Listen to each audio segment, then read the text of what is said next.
Buenas noches, iglesia. Realmente necesitamos ir a Efesios capítulo 6. Y voy a predicar, supongo que no es sorpresa, de un solo versículo esta noche. El versículo 14. Permítanme leerlo. Y voy a leer hasta el versículo 16. Así que esta es la palabra de Dios, inspirada, inerrante e infalible.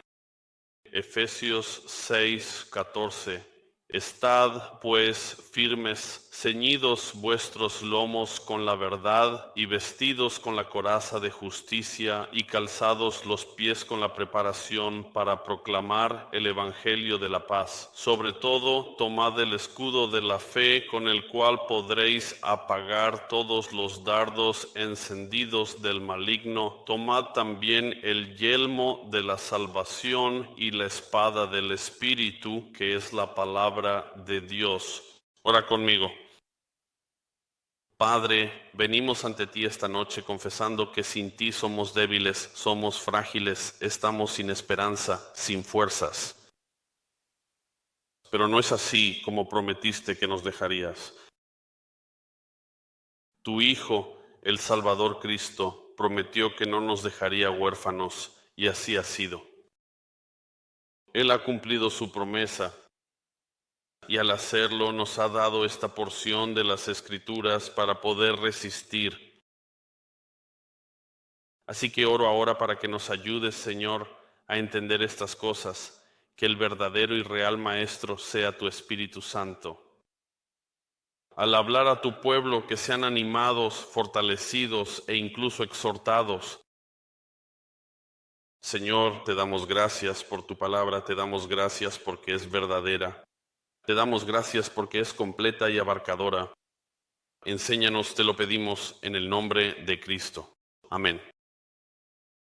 Así que este es el tercer sermón de la armadura del creyente. Estamos en el tercer sermón. Y como hemos estado tomándonos nuestro tiempo, diría que con razón para llegar a este punto, que es el versículo 14, las primeras piezas de la armadura del creyente.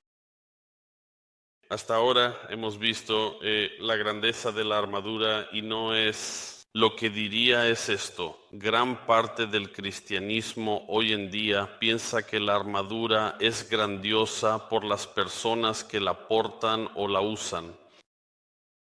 No, la grandeza de la armadura no depende de nosotros. La grandeza de esta armadura radica en quien nos la ha dado y en el poder de quien la llevamos puesta. Ese poder es el Señor mismo. Los dos primeros sermones se basaron en esa misma idea, la misma idea que Pablo intentaba dirigir a nuestros pensamientos al decir: no te consideres fuerte a ti mismo, considérate fuerte en el Señor. Hay una gran diferencia entre esas dos cosas, pero luego nos llevó a comprender quién es nuestro enemigo y a reconocer la realidad de que estamos en guerra. Y no es difícil de entender eso.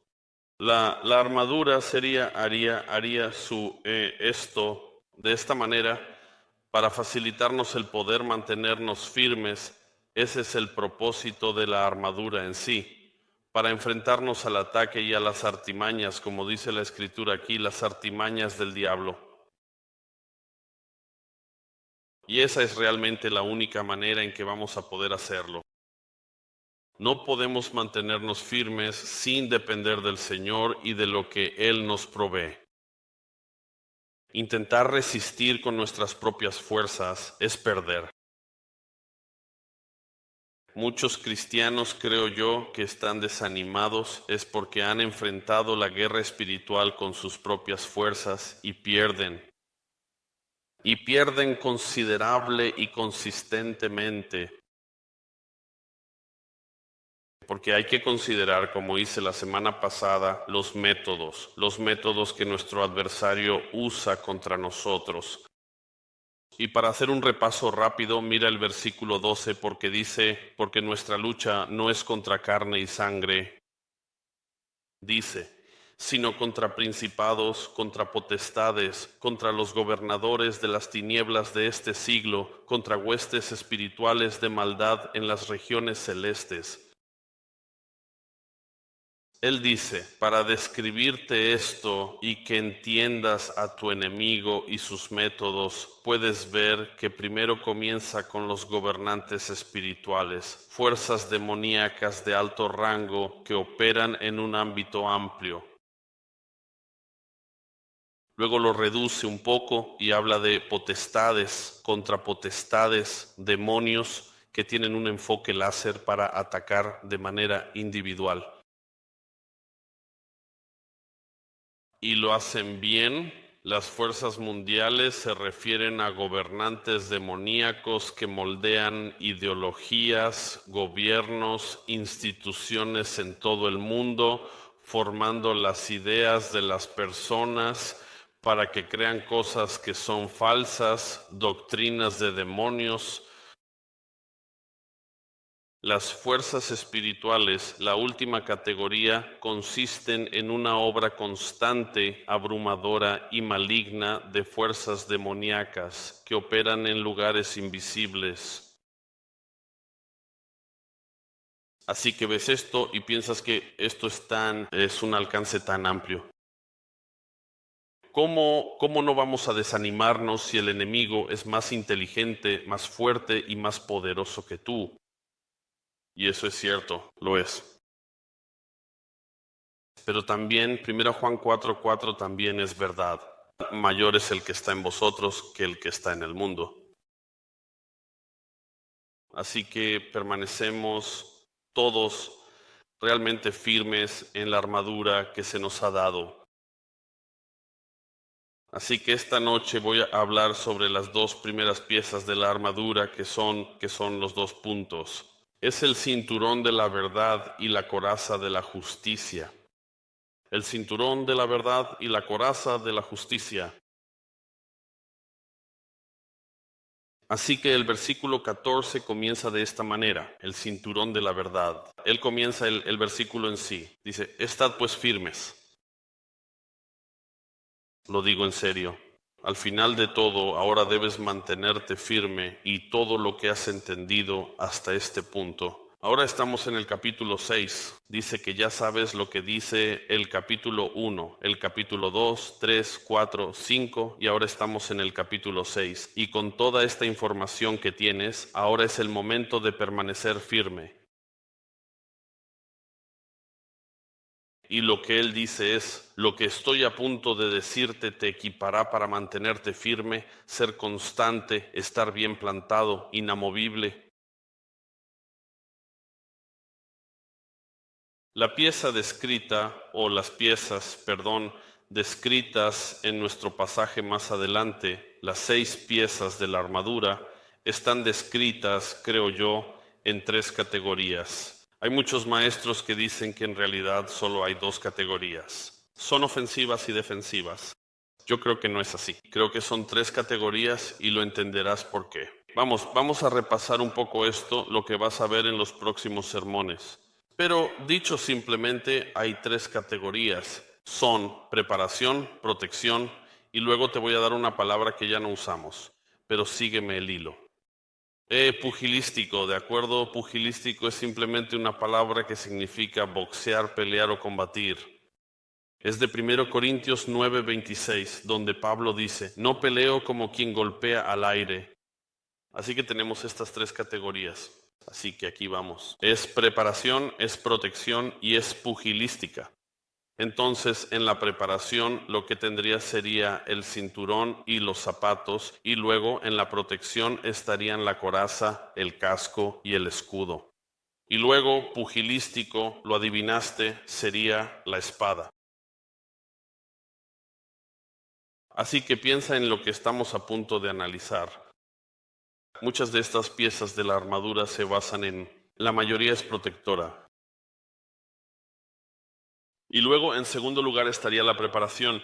Y la última, que no es la menos importante, sino que se entrelaza con todas las demás. Lo entenderás a medida que sigamos avanzando, pero reflexiona sobre eso. Ahora que has separado estas tres en categorías, esta combinación y la forma en que están organizadas, también es interesante.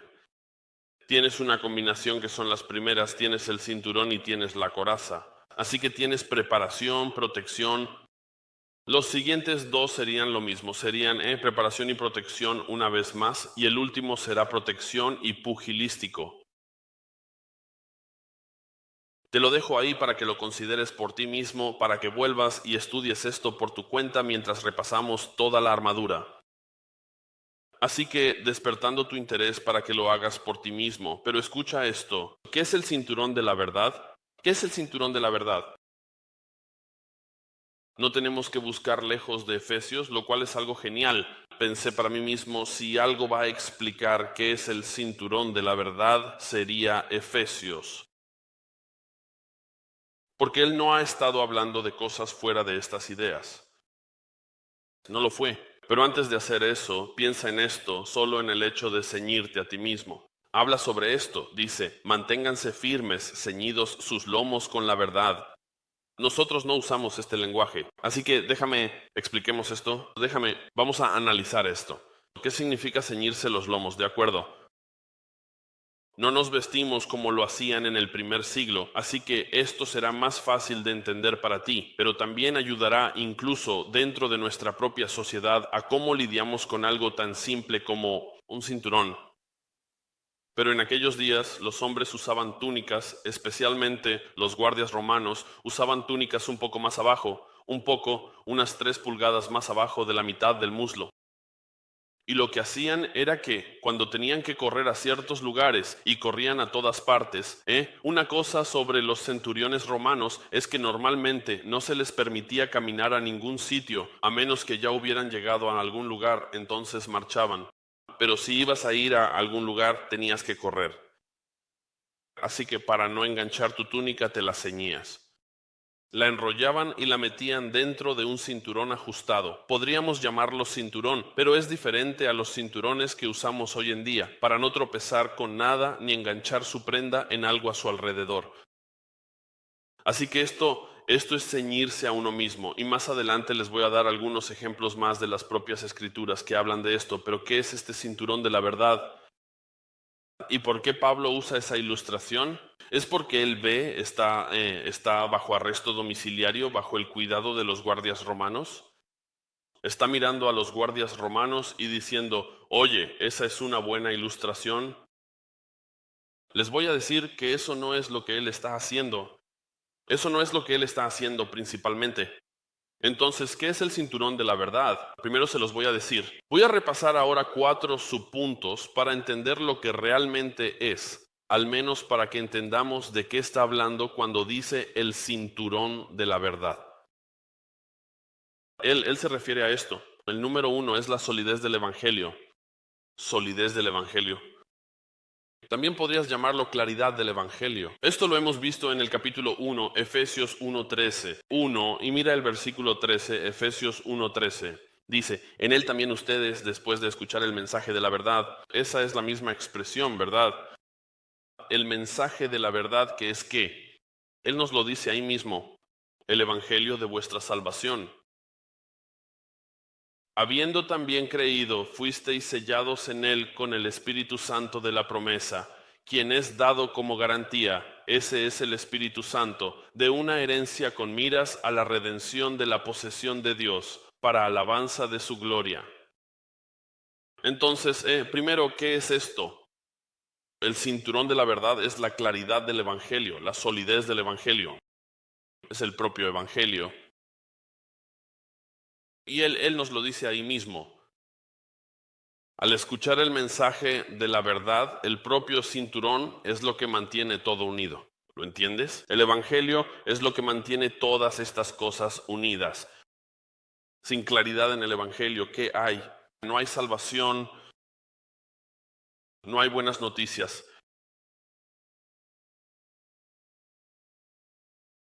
Y si eso es cierto, entonces para muchas personas que caminan el camino y llevan el nombre de Cristo, puede que tengan un cinturón falso, un cinturón que en realidad no está basado en la claridad del Evangelio.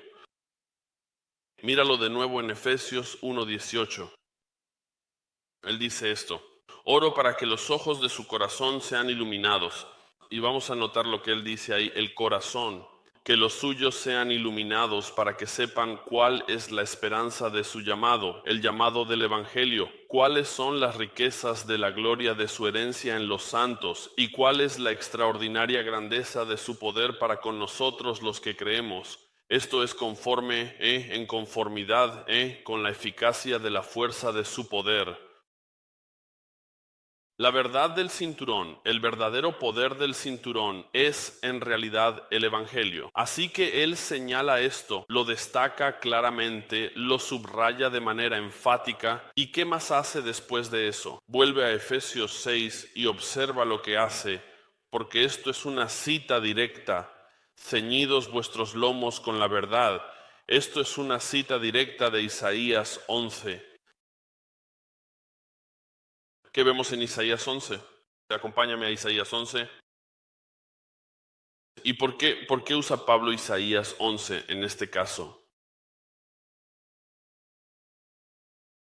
Es bastante asombroso. Por favor, observa atentamente el versículo 1 de Isaías 11. A continuación dice: saldrá una vara del tronco de Isaí. ¿Sabes quién es? Te lo voy a decir ahora mismo quién es. Y está bien dar la respuesta de la EBD. ¿Conoces la respuesta de la EBD? Jesús. Este retoño que brota del tronco de Isaí, esta raíz de Isaí, no es otro que Cristo mismo. La rama de sus raíces dará fruto. El Espíritu del Señor reposará sobre él. El Espíritu de sabiduría y de entendimiento, el Espíritu de consejo y de poder, el Espíritu de conocimiento y de temor del Señor. Este es nuestro gran Salvador. No es otro que el Señor Jesucristo. Entonces, ¿a quién mira Pablo para describirnos la importancia y la fuerza del cinturón mismo? Cristo. Mira lo que dice más adelante en el versículo 4. Pero con justicia juzgará a los pobres y decidirá con equidad por los afligidos de la tierra. Herirá la tierra con la vara de su boca. Eso apunta al Apocalipsis. Y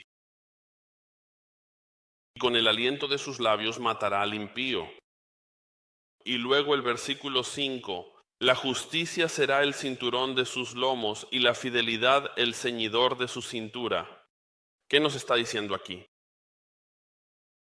La raíz de Isaí, el Mesías profético, declaró y dijo: miren, nuestro Señor Jesús llevó esta armadura, la llevó perfectamente a través de su vida y luego nos dio y proveyó esa armadura a nosotros. Hablaré más sobre eso cuando lleguemos a la coraza, pero por ahora solo considérenlo. El segundo punto o el segundo subpunto aquí es la solidez doctrinal. La solidez doctrinal también es parte de este cinturón. ¿Cómo lo sabemos? Vuelvan a Efesios y vayan al capítulo 4 de Efesios. Efesios 4 y miren el versículo 14 conmigo. Él dice esto: como resultado ya no seremos niños. ¿Qué quiere decir con esto? Él dice: ya saben que ya no debemos ser inmaduros. ¿Y qué les sucede a los inmaduros? Dice que son llevados de aquí para allá por las olas y arrastrados por todo viento de doctrina, por todo tipo de enseñanza, por la astucia de los hombres, por las artimañas engañosas del error. La misma palabra que se usa para el diablo en el capítulo 6 para poder resistir las artimañas del diablo. Esto es lo mismo. Pero miren lo que dice en el versículo 15, sino que siguiendo la verdad en amor. Eso implicaría que realmente conoces la verdad, que tienes solidez doctrinal, que el propio cinturón, es decir, está también ajustado y recoge cualquier cosa que pudiera engancharse y atrapar cualquier tipo de falsa enseñanza. Hay muchas de estas cosas, estos pequeños y brillantes juguetes de enseñanzas que están circulando en este momento. No están basadas en ninguna verdad bíblica, no. Este cinturón, ajústalo bien, guárdalo y mantén solidez doctrinal basada en la Escritura y solo en la Escritura. Mira el versículo 21. Dice, si en verdad habéis oído y habéis sido enseñados en Él, ¿en quién? El Señor Jesús. Así como la verdad está en Jesús, podrías traducir eso como, así como la verdad está en Jesús. Juan 14:6, ¿verdad? Yo soy el camino, la verdad y la vida. El cinturón mismo, el cinturón de la verdad, mantiene dentro lo que debe permanecer y también mantiene fuera lo que no debe estar. Muchos han caído en falsas enseñanzas por la falta de ceñirse este cinturón dentro de la verdad de la Escritura. Si conoces la palabra de Dios, eso no te engañan fácilmente, no te embaucan fácilmente. El tercer punto es, ¿qué produce esto? Esto es más bien una consecuencia de esto. Dice que produce una vida sana, una vida sana. ¿Cómo sabes que tu búsqueda de estas cosas está dando resultado? ¿Cómo sabes que tienes claridad en el Evangelio? ¿Cómo sabes que tienes solidez doctrinal? Porque produce una vida sana. ¿Cómo lo sabemos? Mira el capítulo 4. Mira el versículo 21 otra vez. Dice, si en verdad lo habéis oído y habéis sido enseñados en Él, conforme a la verdad que está en Jesús, versículo 22. Dice, en cuanto a la pasada manera de vivir, despojaos del viejo hombre que está viciado conforme a los deseos engañosos, y renovaos en el espíritu de vuestra mente, y vestíos del nuevo hombre, creado según Dios en la justicia y santidad. ¿Y qué más? De la verdad. Esto, en el momento, escucha, en el momento en que el Señor te salva, en el momento de la salvación, entendemos lo que sucede, que en ese momento somos ceñidos por el mismo Dios. Y antes de la salvación, podríamos decir que ocurría lo contrario. Antes de la salvación, podríamos decir que estábamos ceñidos en pecado y en mentiras. Y ahora dice que la vieja persona ha sido dejada a un lado. Dejar a un lado les habría dado la imagen de que realmente te desabrochas un cinturón para quitarte las vestiduras sucias y luego te pones al Señor Jesús para crear, para tener esta nueva vestidura, poniéndote el nuevo ser creado en la verdad, dice. También podría decirse que estamos asegurados en la verdad. Así, esto crea en nosotros esta obra transformadora. ¿Para qué? Para hacernos a imagen de Dios mismo en Cristo. La meta es la semejanza de Cristo. Ceñirse con la verdad es vivir en esa verdad, a la luz de esa verdad.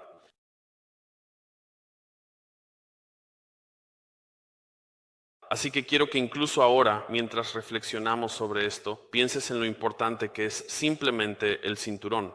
Solo el cinturón. Ya hemos visto esto antes. Quiero decir, no sé por qué, pero hemos estado viendo algunos de estos videos de cámaras corporales, ¿verdad? Los policías.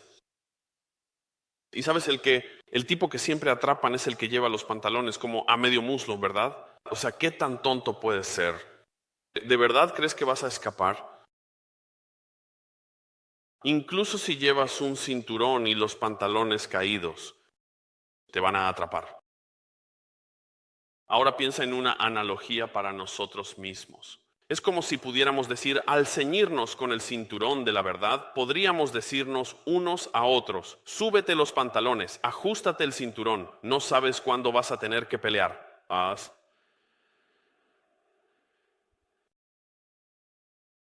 Simplemente no va a pasar. Tú piensas hombre, incluso pienso en hace años, ese jugador de fútbol americano ridículo que fue a un club en pants con una pistola en el bolsillo. ¿Sabes lo que le pasó? Se disparó accidentalmente. Piensas en cómo las personas hacen cosas realmente tontas simplemente por no poder estar seguros. Y piensas en esto, incluso una alergia allí. ¿Estás seguro en Cristo? Y si estás en Cristo, la respuesta es sí. Ahora, ¿realmente lo crees? Así que volvemos a reflexionar sobre la importancia del cinturón por sí solo. Y podríamos decir, amén, que esto es importante, esto es importante. Y escucha esto. Incluso cuando estaba pensando en esto, pensé en Cristo en Juan 13. No tienes que buscarlo ahora, pero en Juan 13, Él comienza a tener una conversación privada con sus discípulos. Él se humilla a sí mismo. ¿Y recuerdas lo que pasó? Él dice que se ciñó cuidadosamente la ropa y luego con calma comenzó a lavar los pies de los discípulos. Se ciñó la ropa ¿para qué? Se preparó para servir. El Hijo eterno de Dios que creó todas las cosas está lavando los pies de este hombre ¿y me vas a decir que no hay una batalla espiritual sucediendo? Él está lavando los pies de Judas, de quien en unos momentos se diría que Satanás entró en él. Y el Señor Jesús lo despide. Todo esto está ocurriendo en esta habitación. Guerra espiritual. En su máxima expresión es asombroso. ¿Y luego qué hace él? Se humilla ciñéndose para servir. Pero ¿qué más vemos? Vi algo más cuando pensé en esto, en ese momento, en Lucas 15, cuando Jesús comienza a contar la parábola del hijo pródigo, ¿verdad? Se nos dice al final de esta parábola, hacia el final de esta parábola, que el hijo va a regresar y ya conoces la historia. Él tiene todo su discurso preparado. Pero cuando el padre en el versículo 20 ve al hijo a lo lejos, corre con los brazos abiertos hacia él. Y no lo percibimos porque no vivimos en esa época, pero no era digno que un hombre mayor corriera en su vejez. Y esperaríamos esto, no está en el texto, pero escuchen, esperaríamos esto, que al ver el padre a su hijo se ciñó, se subió la túnica con mucho cuidado y se la ató para luego ir a encontrarse con su hijo en el camino. Esto para mí fue profundo. Fue como, ¿qué? El Señor Jesús se ciñó a sí mismo en un sentido real, pensando en esto, tanto en la parábola como incluso en el lavamiento de los pies. Él se ciñó por dos razones, para servir y para salvar. Y él estaba más entusiasmado por hacer esas cosas que nosotros por seguirlo, más que nosotros por apretarnos el cinturón. Así que pregunto, ¿qué peligros enfrentamos si no nos ceñimos el cinturón de la verdad? ¿Qué peligros enfrentamos? Se me ocurrieron algunos y voy a compartirte algunos aquí, en Primera Pedro. Puedes buscarlo, Primera Pedro 1. Pedro dice este versículo corto que es tan revelador para el alma, porque incluso la palabra está ahí. Dice en el versículo 13, por tanto, preparen su mente para la acción, sean sobrios en espíritu, pongan su esperanza completamente, pongan su esperanza. Si piensas en esto de ceñir, en realidad podrías decir, ceñid vuestra esperanza completamente en la gracia que se os traerá en la revelación de Jesucristo. Él dice que, en cierto sentido, ceñid vuestra mente. Entonces, ¿cuál es el peligro? Que no ceñís vuestra mente, ¿verdad? Escuchen, existe este dicho ridículo de, ten una mente abierta, ¿cierto? No, chicos. Su mente no es un basurero para que cualquiera venga y vierta sus ideas ridículas y estúpidas. Cierren su mente y ábranla solo para la verdad, solo para la verdad. Aquí dice, es como, mantente sobrio en tu mente. Esta batalla comienza en la mente. Si eres descuidado con tu propia mente, ¿cuál será el resultado de esto? ¿Cómo se ve eso? Segunda de Timoteo, capítulo 2, él dice esto. Pablo le dice a Timoteo en el versículo 4, dice, ningún soldado en servicio activo. Y aquí está la palabra, pensemos en esto. Ningún soldado en servicio activo se enreda. Bueno, ¿cómo te enredas de nuevo? Solo si hay cabos sueltos. No lo has metido bajo ese cinturón de la verdad. Dice, se enreda en los asuntos de la vida cotidiana para poder agradar a aquel que lo reclutó como soldado. ¿Quién te ha reclutado? ¿Quién te ha hecho un guerrero? ¿No es el Señor mismo? Él dice que tienes un peligro. Timoteo, tienes una mancha, peligro. Si te preocupas por las cosas que no importan a tu alrededor, entonces te enredarás y tropezarás. No hagas eso. Hebreos capítulo 12, versículo 1, como está escrito en la Biblia, dice: por tanto, teniendo en derredor nuestro tan grande nube de testigos, dice, despojémonos también de todo peso, también en la nueva versión King James, de todo peso, de toda carga y del pecado que tan fácilmente, ¿qué más? Nos envuelve. Y corramos con paciencia la carrera que tenemos por delante. Así que dice que no permitas que cosas, pesos y pecados cuelguen de tu cinturón y te arrastren hacia abajo. No, solo hay una cosa que debería colgar de ese cinturón y lo verás más adelante. ¿Sabes cuál es la única cosa que cuelga ahí? Es la espada de la verdad. La palabra de Dios misma, eso es lo único que va en el cinturón. No pesos, no pecados que te ralenticen, no. ¿Qué tal, Dugne Pedro? Segunda de Pedro, capítulo 2. Él dice esto en el versículo 20, porque sí, y te das cuenta de esto, ya hemos visto, es Pablo, es Pedro, e incluso hemos escuchado antes de algunos de los otros apóstoles, pero esta idea se mantiene en todos estos hombres. El versículo 20 dice: porque si después de haber escapado de las contaminaciones del mundo por el conocimiento del Señor y Salvador Jesucristo, de nuevo se enredan. Aquí vamos. Enredados en ellas y son vencidos. La advertencia, el último estado, ha venido a ser peor para ellos que el primero. ¿Qué quiere decir con esto? Llevar un cinturón falso, aunque parezca inofensivo, de hecho conlleva muchas consecuencias que pueden ser realmente muy peligrosas. ¿Cómo sabes si tienes un cinturón falso? Está en el versículo. Él dice, vence. Simplemente se enredan en ellas y son vencidos. La Biblia nos llama, ¿verdad? Como cristianos, ya conocen las palabras, nos llama vencedores, como que seremos capaces de resistir porque mayor es el que está en nosotros, como dije antes. Así que aquel que es vencido y eventualmente lo demuestra, esa fe es falsa porque no hay lucha contra el pecado. Simplemente hay una rendición continua y luego una devoción a la corrupción. ¿Cómo lo sé? Mira el versículo 19. Dice, prometiéndoles libertad. Está hablando de los falsos maestros, pero escucha lo que dice. Prometiéndoles libertad mientras ellos mismos son esclavos de la corrupción. Jesús lo llama esclavitud al pecado, pero dice esto, porque de aquello que uno es vencido, de eso mismo es esclavo. Enredados, tropezados, caídos. Bueno, escucha, esto es un enredo que es definitivo. ¿Qué tal cuando el mismo Jesús, no tienes que buscarlo, pero en Mateo 5, en los versículos 29 y 30, él utiliza esta hipérbole extrema? ¿Qué está diciendo?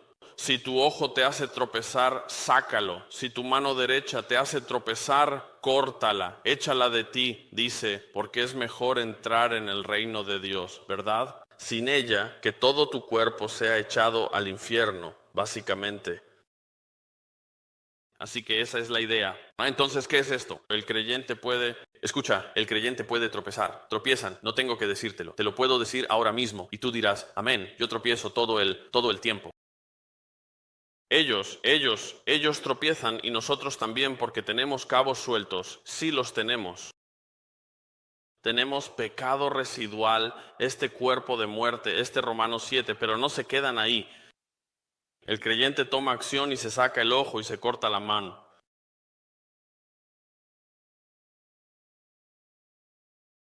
Primera de Corintios 9:24 habla de esto. Puedes verlo. Primera de Corintios 9:24 dice esto. Dice, ¿no sabéis que los que corren en el estadio, todos a la verdad corren, pero solo uno recibe el premio? Él dice, corran de tal manera que lo obtengan y que ganen. Ahí está el ceñirse. Escucha, el ceñirte con el cinturón de la verdad para correr en el lugar. ¿Por qué harías eso?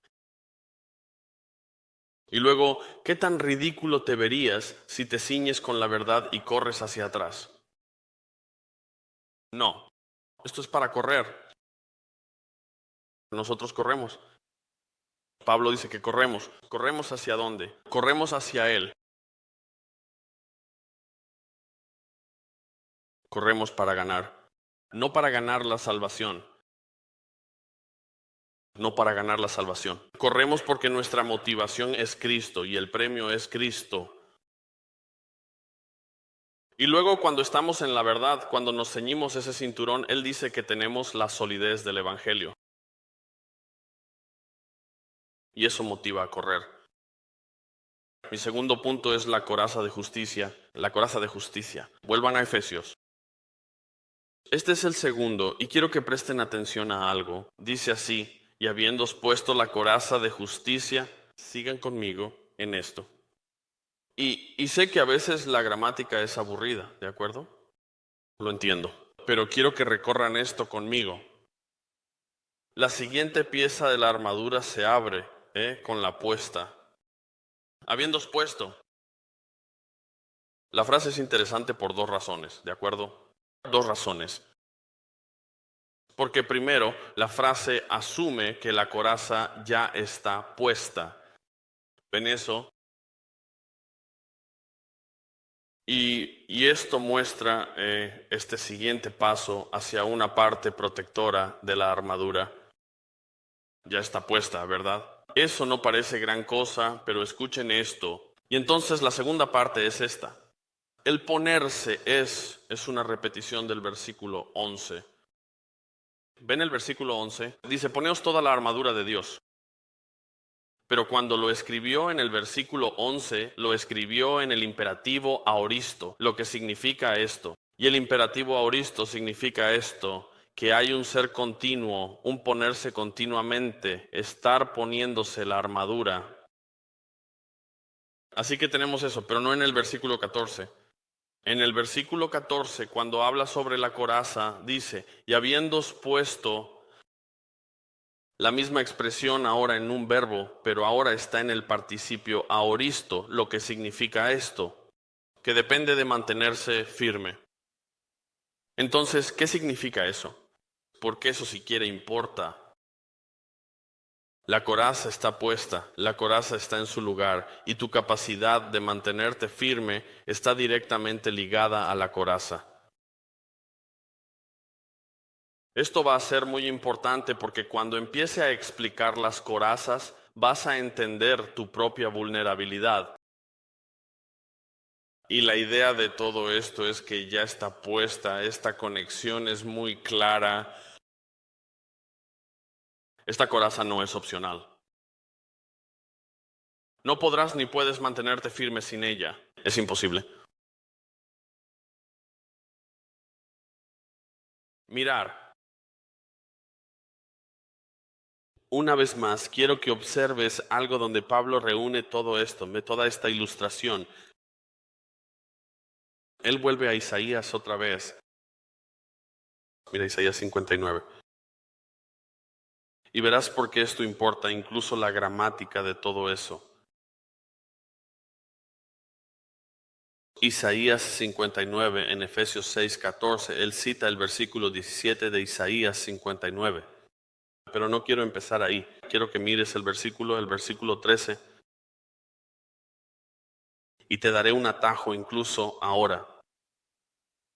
Una parte de esto, el final de este pasaje de Isaías es profético acerca de Cristo una vez más.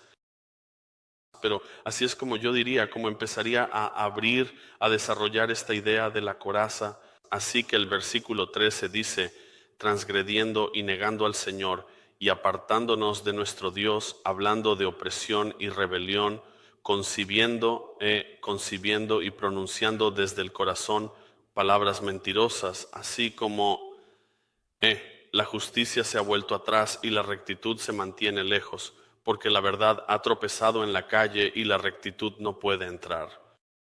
Sí, falta la verdad, y el que se aparta del mal se convierte en una presa. ¿De qué está hablando aquí? ¿De qué estamos hablando aquí? Esto es depravación total.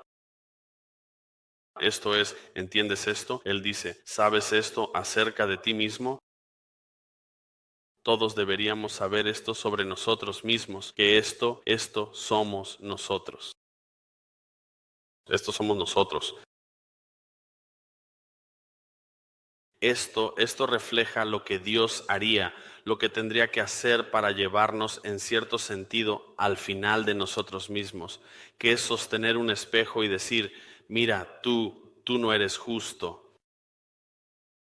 Coraza de justicia, entendido. Recibes eso sin merecerlo, pero al sostener el espejo, versículos 13 al 15, mira aquí, mira. Luego dice esto en el versículo 16, y vio que no había hombre. ¿Dónde está mirando? En todas partes. Obtener fecha. ¿Dónde hay uno justo? No hay ninguno. Y se maravilló de que no hubiera quien intercediera. Entonces su propio brazo le trajo salvación. ¿Cómo decidió Dios salvar al hombre? No lo hizo realmente con su propia mano, haciéndose hombre. Él dice esto, dice, y su justicia le sostuvo. Ahora está hablando en tercera persona, ahora está hablando de alguien más. Y luego cita el versículo 17 de nuestro capítulo que dice, se puso la justicia como coraza y un casco de salvación en su cabeza, se vistió de ropas de venganza y se cubrió de celo como de un manto. Este es el Señor Jesús como guerrero, el que vistió las vestiduras, la armadura de la salvación, la armadura de Dios a la perfección. Y te dice de nuevo, esto no es obra tuya. La imagen es clara. La justicia entre la humanidad no solo es escasa, según el propio Señor, simplemente no existe. Si no fuera por el Señor, ni siquiera habitaría en la tierra. Romanos 1:18 dice, hombres que detienen con injusticia la verdad. Lo opuesto, el ataque que arremete contra el pectoral, es esta supresión de la verdad en la injusticia. Mira Romanos 3. Tú conoces esta parte de la Escritura, pero vamos a leerla. Capítulo 3, versículo 10. Como está escrito, Pablo comenzará a citar una vez más el Antiguo Testamento para probar este punto. Dice, no hay justo ni aun uno, no hay quien entienda, no hay quien busque a Dios. Todos se han desviado, a una se hicieron inútiles, no hay quien haga lo bueno, no hay ni siquiera uno. Ninguno. Este ataque contra el pectoral son las cosas de las que hablamos. Las mentiras del enemigo, las mentiras que te dices a ti mismo, las cosas que te repites que no son bíblicas y que golpean directamente el núcleo de este pectoral. Y eventualmente vamos a hablar de esto ahora mismo, pero eventualmente ellos están apuntando a algo, Así que antes de explicar un poco más sobre lo que es el pectoral, consideremos su protección. Y dicho simplemente, esta es la protección que encontrarías. ¿Qué hay en esta área? La Biblia dice que básicamente hay dos cosas. Es el corazón y otra palabra que ya no usamos, las entrañas, ¿verdad? Diríamos el vientre, ¿cierto? Estas entrañas, siendo una palabra de la versión King James, para expresar sentimientos profundos de compasión y amor. El corazón también se describe de una manera similar, pero incluso más profunda que eso. La Biblia describe el corazón como el asiento de los deseos y la sede de la voluntad. Y muchas veces la mente y el corazón se usan como sinónimos en la Biblia. Son intercambiables. ¿Ves esto? Porque ellos, y voy a citarte incluso de la versión King James, pero Proverbios 23:7 dice, porque cuál es su pensamiento en su corazón, tal es él. ¿Sabes? Eso no tiene sentido en nuestra forma de pensar, ¿verdad? Porque decimos, bueno, ¿cuáles serán tus pensamientos? Y tú vas directamente a tu mente. De ahí es de donde proviene todo. La Biblia no dice eso. Dice que tus pensamientos provienen del asiento de tu deseo. ¿Es irrelevante la mente? No, no lo es. Es sinónimo. Mente, corazón. Proverbios 16, versículo 9 dice, la mente del hombre planea su camino, pero el Señor dirige sus pasos. Y a mí me gusta eso porque a veces uno querría decir, déjame hacer una pausa, como quiero que el Señor me dirija, no yo mismo. He visto lo que puedo hacer con mis propios deseos. Marcos 2:8, Jesús, después de sanar al paralítico, en el versículo 8 de Marcos 2, dice, ¿por qué razonáis sobre estas cosas? Y no dice en su mente, dice en sus corazones. ¿Por qué están tan confundidos acerca de lo que acabo de decirle a este hombre? Daniel 1 ves a Daniel ante la mesa del rey y dice, Daniel propuso en su corazón no contaminarse con la comida del rey. Me gusta eso porque necesitamos saber que cuando reflexionamos sobre estas cosas, el propósito último de todo lo que Dios hace es cambiar el corazón del creyente. No lo hace aparte de la mente, lo hace en conjunto con la mente. Así que este pectoral protege estas dos cosas. Mira a Mark 7. Voy a leer una porción más amplia de la escritura, pero en realidad solo son 3 versículos. Dice así, versículo 21 en Marcos 8, en Marcos 7, perdón.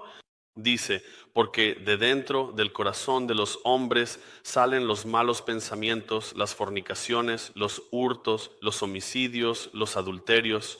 Pensamos, ¿cómo es que eso viene del corazón, verdad? Pensé que venía de la mente. Estas personas idearían estas cosas. ¿Un violador idearía esto en su mente? No, puede que comience en la mente, pero en el corazón se convierte en un deseo incontrolable. Versículo 22. Actos de codicia y maldad, así como engaño, sensualidad, envidia, calumnia, orgullo y necedad. Todas estas cosas proceden de dentro y contaminan al hombre. Así que la coraza protege estos órganos vitales de ser atacados. Estos órganos vitales que producen, no estoy diciendo que tus intestinos o tu corazón produzcan sentimientos, pero estamos diciendo que aquí es donde se encuentra el asiento de tu voluntad y tus deseos. Por eso muchas veces no sé si algunos de ustedes que han salido con alguien aquí han sentido mariposas en el estómago. Eso está en tus intestinos, ¿de acuerdo? No es muy romántico, pero de ahí vienen tus sentimientos. Él lo dice de nuevo. Miren en Efesios 4:24, Él dice esto, y vístanse del nuevo ser que ha sido creado a semejanza de Dios en justicia, santidad y verdad. Justicia.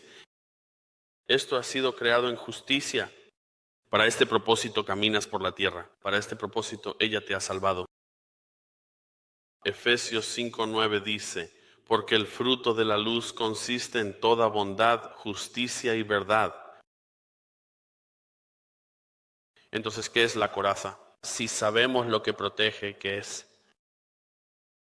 Bueno, primero es la justicia de Cristo. Es la justicia de Cristo. En términos teológicos, es la justicia imputada de Cristo. En el momento de la salvación, Dios en Cristo, sin ninguna duda alguna, te declaró justo. Así es. No en la práctica. No eres justo en la práctica. Pero Él te ha declarado justo y en Romanos 13:14 dice esto, sino vestíos del Señor Jesucristo. Ahí va el mismo tipo de pensamiento. Dice, y no proveáis para los deseos de la carne. Esto es la dirección de lo que él dice, como que tú no puedes salvarte a ti mismo, ¿entiendes eso? Pero tampoco puedes luchar por tu cuenta. Tú necesitas recordarte constantemente de la justicia imputada de Cristo, tu justificación solo por la fe. Esta declaración es solo por la fe. Abraham creyó a Dios, ¿verdad? Y le fue contado por justicia. Nosotros hemos visto eso, entendemos eso, ¿verdad? La justicia imputada no es una idea ajena. En Romanos 5:17, él dice esto, Pablo dice esto, porque si por la transgresión de uno, ese es Adán, la muerte reinó por medio de uno, mucho más los que reciben la abundancia de la gracia y el don de la justicia reinarán en vida por medio de uno solo, Jesucristo. Versículo 18. Así que, como por una transgresión vino la condenación a todos los hombres, de la misma manera por un acto de justicia vino la justificación de vida para todos los hombres, porque así como por la desobediencia de un solo hombre, por la desobediencia de uno, muchos fueron constituidos pecadores, así también por la obediencia de uno, muchos serán constituidos justos, hechos justos. Justicia imputada. Segunda de Corintios, capítulo 5. ¿Recuerdas esto? Creo que cité esto el domingo pasado, pero se los voy a leer de nuevo porque realmente nos ayuda. En el versículo 21 dice, al que no conoció pecado, por nosotros lo hizo pecado. ¿Para qué razón? Para que nosotros lleguemos a ser la justicia de Dios en él. Nosotros llegamos a ser la justicia de Dios porque Él intercambia nuestros trapos sucios por su justicia perfecta. La coraza es la verdad justificadora del Evangelio. En segundo lugar, ¿qué es esta coraza? Yo la llamaría la obra progresiva de esa misma protección. La llamamos justicia práctica. Justicia práctica significa que Él te ha puesto en un camino de santificación. Romanos 6:19 dice, presenten sus miembros como esclavos de la justicia. Romanos 8:13 dice, por el Espíritu ustedes hacen morir las obras del cuerpo. En Colosenses 3:10 dice esto, dice, revístanse del nuevo ser que se va renovando. Me gusta esto en Proverbios 21:3. Dice, hacer justicia y juicio es más deseado por el Señor que el sacrificio. Este pectoral tiene un valor eterno. Salmo 37:4. Tú conoces este versículo. Deleítate en el Señor y Él te concederá los deseos de tu corazón. La única razón por la que Él desea proteger lo que está detrás de esa coraza de justicia es porque te deleitas en Él. Él te guardará y Él cambiará tus deseos. Él cambiará tu manera de pensar. Lo que sucede cuando no nos recordamos a nosotros mismos, el propósito del pectoral es que le damos oportunidad al diablo, Efesios 4:27. ¿Para qué? Para atacar nuestra vida de pensamiento, atacar nuestros deseos, atacar nuestra voluntad. Y Él hace esto muy bien. Muy bien, Él hace eso. Segunda de Corintios 6:7, Él dice esto, en la palabra de verdad, en el poder de Dios están las armas de justicia para la mano derecha y la izquierda. ¿Tú sabes lo que Pablo les está diciendo aquí a estos corintios? Estas armas son tan poderosas y están basadas en esta verdad, en el poder de Dios y la justicia de Dios. En Romanos 1:17, Pablo cita, el justo por la fe vivirá.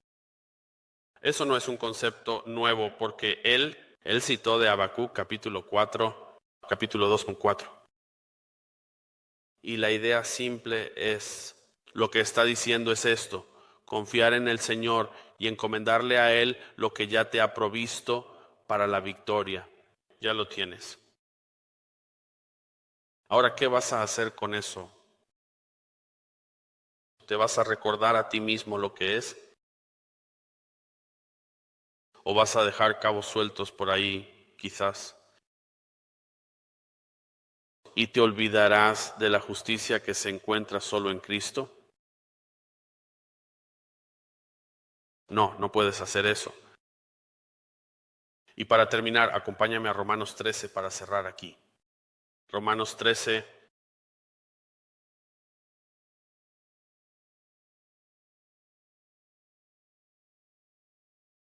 en el versículo 12. Quiero que pienses en esto en el contexto de Efesios 6. Incluso te rogaría que consideraras esto como un grito de batalla. Es algo serio. Es algo que hace reflexionar. Él dice esto: la noche ya está muy avanzada, en otras palabras, y el día está cerca. Estamos viviendo en tinieblas, iglesia. Hay oportunidad. Dice, por tanto, desechemos las obras de las tinieblas. No juegues con ellas, y vistámonos las armas de la luz. Andemos decentemente, como de día. Es decir, vive una vida digna de tu llamado. Has sido llamado fuera de las tinieblas, él dice, no en orgías, en borracheras, no en promiscuidad sexual, en sensualidad, no en contiendas y envidia, no en esas cosas. Pero él dice, como leí antes, como está escrito en las Sagradas Escrituras, sino vestíos del Señor Jesucristo y no proveáis para los deseos, anhelos y apetitos de la carne. Mátalo. Prepárate. Confía siempre en la justicia de la rectitud y permite que eso de verdad moldee la manera en que vives a la luz de esa verdad tan importante. Ora conmigo.